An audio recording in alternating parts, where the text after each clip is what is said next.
Ben Shapiro có giàu Hasan That's presumably, according to Hasan Piker, why you would murder a baby. That's why you would murder a baby. That's presumably, according to Hasan Piker, why you would murder a baby. That's why you would murder a baby and burn an entire family. Yeah, that's me. Okay, yeah. Now, I'm going to attribute this to again, the peculiar narcissism of people like Hasan Piker, who believes that everybody thinks like they do.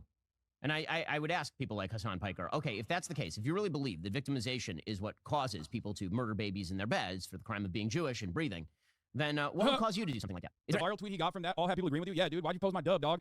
Ben Shapiro reacts to this video on his YouTube. Wait, my video? Or no, my TikTok? Premise of so much left-wing thought. A full-scale moral idiot, Hasan Piker. He's an emissary of this. Yesterday he was ranting and Wow, Benny boy, welcome to the fold. Benny boy has been like, we need to genocide everybody. The ethnic cleansing will never stop. We have to keep doing it more and more. A lot of people are liking what he has to say. Wow, Benny boy, welcome back. Yeah, what as people? he's doing something else. Usually avoid mentioning you by name. Yeah, I am a full-scale moral idiot. Goddamn, please don't make me defend Ben Shapiro. If you are in alignment with someone like Ben Shapiro, especially as someone who is reluctantly in alignment with someone like Ben Shapiro, that should at the very least stop you from, I don't know, that should just cause you to second guess yourself. Now you can turn around and be like, well, what about you? You're in alignment with Iran in this situation. I am very honest about Iran's personal interest in maintaining some level of control over Palestinians, or maintaining some level of control by way of Hamas inside of Gaza as a destabilizing force in the other regional power player that they consider to be an enemy. Ben Shapiro's interests in Palestinians and their well-being is non-existent. He has openly written about doing a final solution on Palestinians in the past. He has openly tweeted out that Israelis like to build, but Palestinians, all they like to do is live in sewage and bomb things. He is a horrifyingly Islamophobic, racist piece of shit. And if you find yourself in agreement with him, you should probably re-examine your perspective. Yeah, here it is, Ben's final solution article. How interesting that this now is, unironically, he wrote this in 2003, okay? This is literally the official position, pretty much, of the Israeli government, the far-right coalition in the lead-up to the last bombing campaign on Gaza, and maybe even many other Israeli governments that weren't openly stating that this was their goal, but now have fully realized that this is their goal. Ben Shapiro has never been a serious person, especially as it pertains to Israel. Ben Shapiro has defended Ann Coulter when she has said incredibly anti-Semitic things, and has said exactly why he defends Ann Coulter. He defends her because she is a supporter of Israel. Israelis like to build, Arabs like to bomb crap, and live in open sewage. This is not a difficult issue. Settlements rot. A 13-year-old tweet, holy fuck. Yeah, I know. Ben nowadays is definitely not virulently anti-Islam and anti-Arab. You're right. His perspective has totally changed over the course of many years. You're right. He certainly has changed. Sad day for everybody. Oh man, you're just simply making me agree with Ben Shapiro here because of how violent and extremist you have become is pure copium. The media wants people on the left particularly are looking for the symmetry. Because again, all cultures are created equal. This is the premise. Wait, what does he mean by that? Oh, cultures are unequal. He's doing. I love the guy who said, where's that fucking piece of shit earlier? Who said Ben's take on Israelis like to build, Arabs like to live in sewage and bomb shit has changed as a 13-year-old tweet. Where's that motherfucker now? Where is that motherfucker now? He literally said, oh, these guys always think all cultures are equal. I wonder what he means about so much left-wing thought. A full-scale moral idiot, Hasan Piker. He's an emissary of this. Yesterday he was ranting and raving on his Twitch stream about this and suggesting, of course, why would you? That the only reason that you might murder a Jewish baby is because obviously years of victimization. That's clearly the problem. Israel's scope was too short. You see. That's why you walk. Yeah, no, you're right. Yeah, Israel. I'm saying Israel was asking for it because Israel's the victim here. Israel's always the victim. Israeli citizens are a victim for sure. You know what they're a victim of? Whether they support it or whether they are against it, the fucking apartheid regime. So yes, that is true. Okay, they are a victim to their own government. That's true. Walk into a village and you rape women and drag them back to the Gaza Strip. That's why you do this. There's a moral. The only thing that I've heard from this, and I'm still maintaining the position that this could very well be a reality. The only thing that has happened about the mass gang of rapists that were running around roaming the streets specifically looking for gang rape opportunities was it could be reality. I mean, the retraction from mainstream media outlets that covered it without actually verifying it. Now, does this matter? Does it matter? Well, it matters as far as trying to present this as a point of propaganda, because ultimately it's still horrifying without adding the additional Muslims are actually looking for gang rape opportunities in the streets. It's still horrifying to have hundreds of people get slaughtered. Hundreds of civilians died, okay? But that's not enough. You have to add additional shit to that. How do you verify that? Great question, my friend. There are journalists that are allowed everywhere inside of the boundaries of Israel proper, except the IDF has not really allowed local media, Israeli papers, to actually go to the places where atrocities happen. They've only allowed foreign media to go into places where atrocities happen. Now, part of that is because the Israeli media at this point, regardless of their position on being Zionists, are infinitely more critical of the Netanyahu government. Western media is. That's it. They only let Western media in, and then they let in local reporters after Western media has done a full-scale propaganda push. Okay, it's a stretch. This ain't true. No, the settlement that was slaughtered literally exclusively let in foreign press first. They did not let in local media. That is not a stretch. There are also Israeli organizations, NGOs, people dedicated to tracking and covering the ongoing catastrophe inside of Israel and outside in Gaza as well. The notion that it is impossible to get adequate coverage, the notion that you can get correct coverage, especially in Israel, is incorrect. You can get biased coverage, certainly, but there are plenty of organizations, NGOs, and press that is allowed to report on everything that is going on. It is ridiculous. In my opinion, did you say the gang rape claims have been completely refuted? The gang rape claims, in my opinion, were always a racist canard. Is there a likelihood that rape happened in the slaughter? Of course there is. It is deeply disingenuous and unserious for the media to not cover it without like proof or verification and running along with it. It's like looking at Ian Miles Chong's Twitter account and then going, all right, I guess like this is what we're going with. I am not saying that it's not real, but it is ridiculous to do this without due diligence. The expectation should be that there is due diligence. That is what you expect from the media. You are not a random Twitter account. I have never said that this did not happen. I never said it. Many people will try to go, oh, dude, well, look at you, denying rape, in an effort to, try to assume the moral high ground in the circumstance. I've always maintained the position that there is a likelihood that it could have happened, but simply asking the media to do exactly what the fuck they are supposed to, which is verify reports, is not a ridiculous thing to expect or demand. You are not the Rap TV account. You are not the Daily Loud account. You are fucking CNN. What the fuck are you doing? You are not how to gonna pay by? I'm confused. Ian Miles Chong. You are the New York Times. You are CNN. You are MSNBC. You are not Dick Serdo. Do your fucking job. Times of Israel, with terrorist bodies still lying in the grass, international press witnesses firsthand the shocking aftermath of Hamas' slaughter of Israeli citizens. Here's the Times of Israel coverage on the matter, also showing that the Israeli government allowed only foreign press in to the massacre sites before they let literal fucking local press in. Does this not shock you? Do you not think that this is an odd thing to do? And the other part of this is, and this is important, do you mean the likelihood or possibility of rape gangs? No, of course not. Of course not. Not rape gangs, but rape happening, okay? I hate that this is something that we are covering for the third day in a row now, because two things are very frustrating about it. Whether 40 babies are lined up and decapitated by Hamas, or they were shot by Hamas, does not change, or some babies were shot by Hamas and others were adult victims, but still civilians, does not change the reality that this is a slaughter, okay? So getting caught up in semantics arguments is fucking idiotic in the circumstance. Yet it still does not stop people from presenting, in mainstream media, presenting things in a way that is supposed to bog you down. Calling the hippie rave on the border of Gaza a peace rave does not change the reality that plenty of civilians were slaughtered in said rave, okay? Don't get bogged down by these distinctions. Do not think that this is a victory when you recognize that these people who are reporting on the matters are incorrect. The main journalist that said, the decapitated babies line, said, I just want to clarify, I did not tweet 40 babies had been beheaded. I tweeted that the foreign media had been told women and children had been decapitated, but we had not been shown bodies, which was my response to reports which had gone viral about the 40 babies. I realized the way my tweets was written was too short to explain the full context, so I deleted it.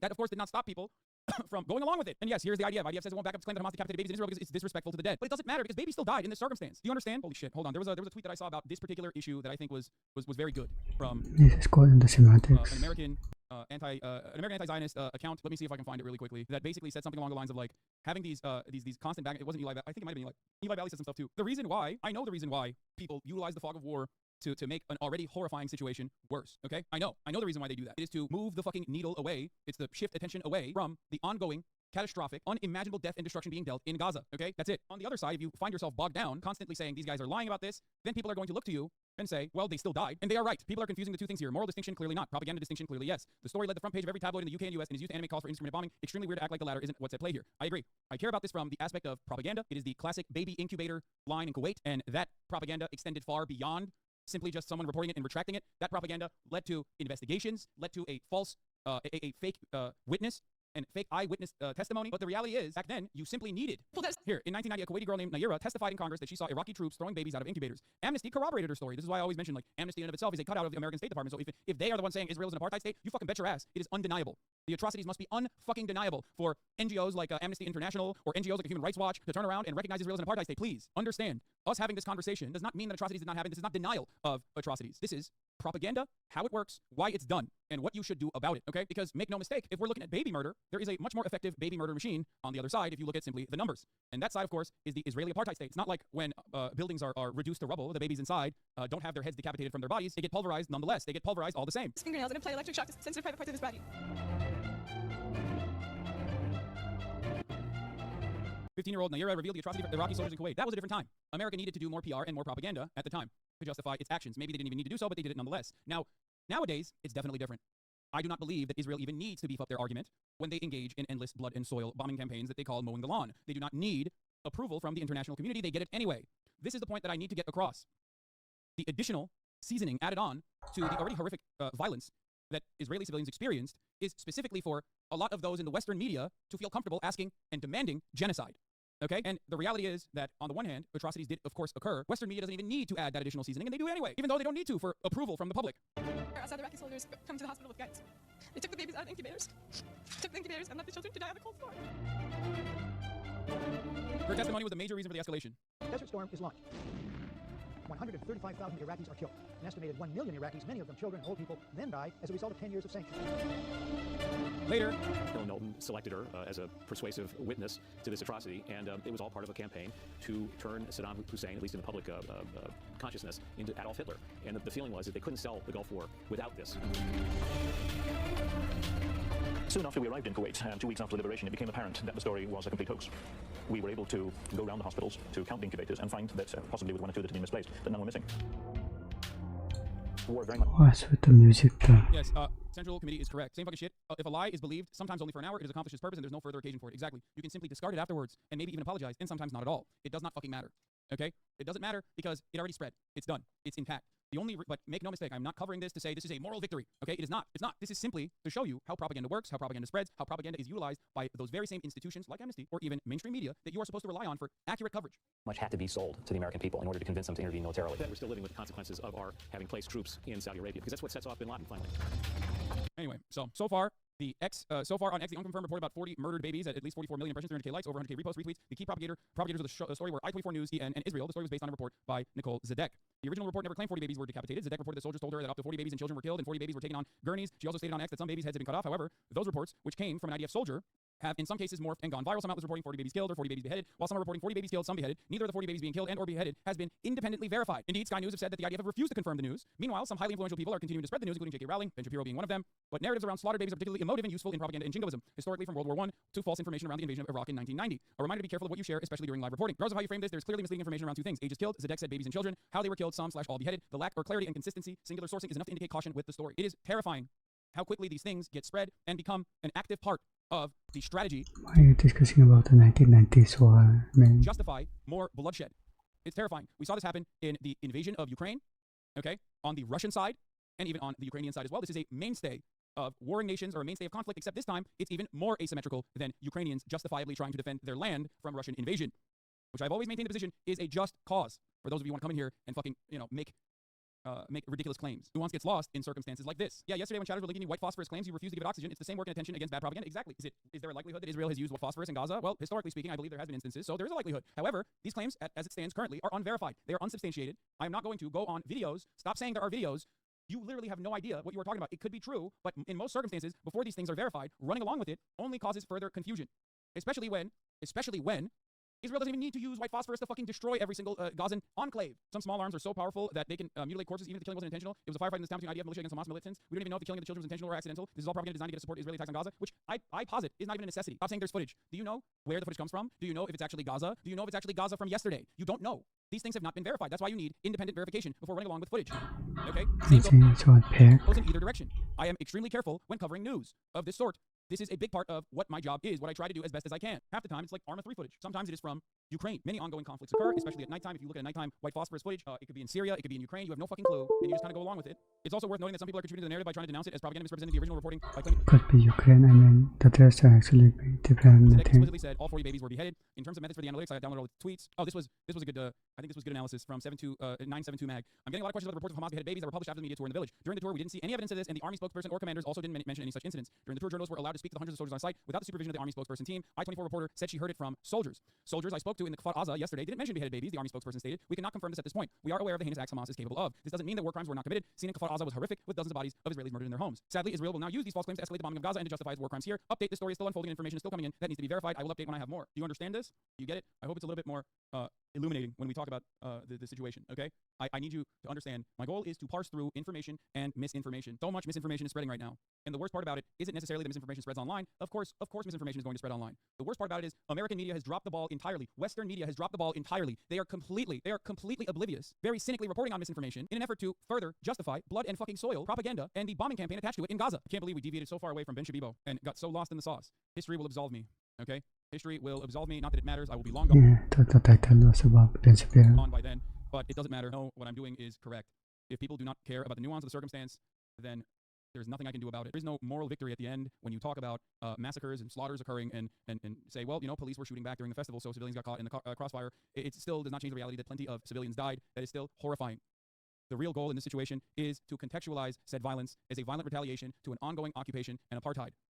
It is not simply to say that that did not happen. It is not simply to say that that violence is just and awesome. It is to analyze that violence, look at it within a framework that is accurate, look at it as a reaction to an inherently violent apartheid regime, violence being a primary factor of the maintenance of said apartheid regime. Moral exemplar, Hasan Piker. They didn't deserve it, you idiot. My goal is solutions. Your goal is the continuation of violence. You want way more than 260 people dying. You want every single Palestinian to be executed ruthlessly in the streets so that you can build another theme park in Gaza.